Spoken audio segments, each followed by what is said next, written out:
সোনামুড়া মহকুমার নলছর বিধানসভা কেন্দ্রের অন্তর্গত নলছর দশমী ঘাট প্রাঙ্গণে শুরু হলো 3 দিন ব্যাপী অদিত্য মল্ল বর্মনের 111তম জন্মবার্ষিকী উদযাপন। তফসিলি জাতি কল্যাণ দপ্তরের উদ্যোগে আয়োজিত 3 দিন ব্যাপী অনুষ্ঠানের শুভ সূচনা করেন রাজ্যের মুখ্যমন্ত্রী প্রফেসর ডক্টর মানিক সাহা। ছিলেন দপ্তরের মন্ত্রী সুধাংশু দাস, বিধায়কদ্বয় কিশোর বর্মন এবং পিনাকি দাস সহ অন্যান্যরা। অনুষ্ঠানের উদ্বোধকের ভাষণে মুখ্যমন্ত্রী কালজয়ী উপন্যাসিক অদিত্য মল্ল বর্মনের জীবনী তুলে ধরেন এবং রাজ্যের যুব সমাজকে দেশ এবং রাজ্যের কৃতি সেই মহামানবদের জীবনের ইতিহাস চর্চা করার আহ্বান জানান এবং এর থেকে শিক্ষা নিয়ে আগামী দিনে চলার কথা বলেন। পাশাপাশি তিনি কেন্দ্র এবং রাজ্য সরকার পিছিয়ে পড়া এই সম্প্রদায়কে এগিয়ে নেওয়ার জন্য বিগত বছরগুলিতে কি করেছেন তা উল্লেখ করেন। পাশাপাশি এদিন আলোচনা রাখেন তফসিল জাতি কল্যাণ দপ্তরের মন্ত্রী সুধাংশু দাস। তিনিও আগামী দিনে সরকারের পক্ষ থেকে তফসিলি অংশের ছাত্রছাত্রীদের কি উপায়ে উচ্চশিক্ষা ক্ষেত্রে সহযোগিতা করা যায় তা উল্লেখ করেন। দপ্তরের পক্ষ থেকে বিভিন্ন বিভাগের কৃতিত্বের জন্য রাজ্যের কৃতি সন্তানদের সম্মান জানান মঞ্চের উপস্থিতি মুখ্যমন্ত্রী সহ অন্যান্য অতিথিরা। 3 দিন ব্যাপী অনুষ্ঠানকে কেন্দ্র করে চলবে নানা সাংস্কৃতিক অনুষ্ঠান। মেলা প্রাঙ্গণে বিভিন্ন দপ্তরের পক্ষ থেকে স্টলও খোলা হলো।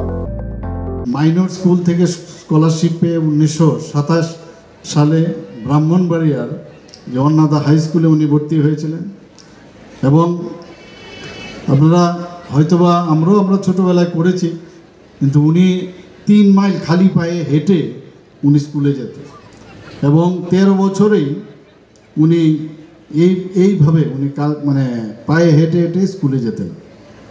কিন্তু সবচেয়ে বড় বিষয় যেটা তার ওনার যে ভাষা ও সাহিত্যের প্রতি যে ওনার দখল, সেটা কিন্তু আমি বলবো তার মনের ভিতর থেকে কষ্টের এই দারিদ্র্যের মধ্যে থেকে সেটা সম্ভব হয়েছে। সেগুলোকে উনি নিজের আয়ত্তে নিয়ে আসা। আমরা দেখেছি ওনার সবসময় যে স্কুলের মধ্যে বাংলা ভাষায় উনি সবসময় সর্বোচ্চ নাম্বার উনি পেয়েছেন। 1933 সালে উনি প্রথম বিভাগে ফার্স্ট ডিভিশনে ম্যাট্রিকুলেশন পাস করেন এবং পরে আইএ পড়তে যান কুমিল্লার ভিক্টোরিয়া কলেজে। এবং আপনারা শুনলে অবাক হবেন যে যারা উনি প্রাইভেট টিউশনি করে কোনো মতে থাকা খাওয়ার ব্যবস্থা উনি করেছিলেন। অত্যন্ত আর্থিক অনটনের জন্য উনি প্রথম বর্ষে যখন ছাত্র ছিল, যখন আইএ পড়তে গেছেন, তারপর ওনার পড়াশোনা ছাড়তে হয়েছিল।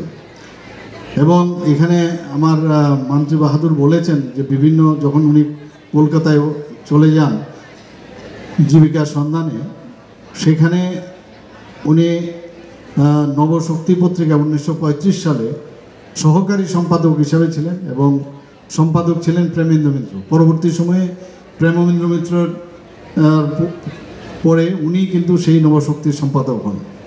শুধু তাই নয়, উনি আরও অনেক পত্রিকাতে কাজ করেছেন। আজাদ, মোহাম্মদী, নবযুগ, কৃষক, যুগান্তর, আনন্দবাজার এবং দেশ পত্রিকার মতো পত্রিকার মধ্যে উনি কাজ করেছেন। বিশ্বভারতীর প্রকাশন বিভাগেও উনি কাজ করেছেন। কিন্তু ওনার যে প্রথম যে লেখা এবং শুরু হয় সেটা কিন্তু কবিতার মাধ্যমেই কিন্তু ওনার শুরু হয় এবং 14 বছর বয়সে ওনার কিন্তু খ্যাতি চারিদিকে ছড়িয়ে পড়ে। এবং আমরা দেখেছি ছোট ছোট যে লেখা যারা স্কুল পড়ুয়া ছাত্রছাত্রীদের, তাদের জন্য অসাধারণ উনি এই কবিতা উনি লিখে গেছেন। এবং আমরা